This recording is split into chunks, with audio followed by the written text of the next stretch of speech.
சின்ன கதை சொல்லணும்னு நினைக்கிறேன். எப்படின்னு கேட்டிங்கன்னா, ஒரு 2010 காலத்தில் ஒரு 30 to 40 பறவைகள் ஒரே கூண்டில் சந்தோஷமாக வாழ்ந்துட்டு இருந்துச்சு.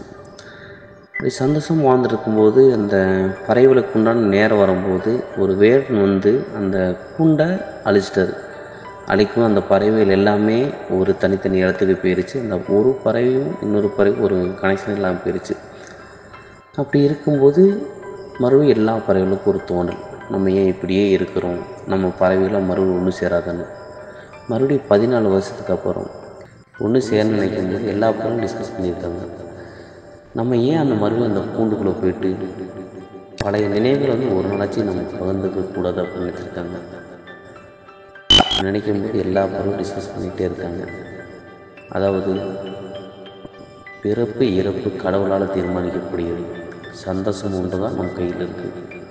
அந்த சந்தோஷம் ஒரு நாள் கிடைக்குமா அப்படின்னு எல்லா பறவைகளும் தீர்மானிக்கக்கூடிய நேரம் வந்துருச்சு. அந்த பறவைகள் வேறு யாரும் நம்ம தான். ஸோ ஒரு நாள் எல்லாருமே தீர்மானிக்கலாம். பிரிஞ்சு போன ஒரு சந்தோஷம், நமக்கு கிடைக்கக்கூடிய மறுபடியும் ஒரு நினைவுகள், இதுக்கு வேண்டி எல்லோரும் ஒன்றிணையணும். எல்லாருமே இதுக்கு உண்டான சப்போர்ட் பண்ணணும்.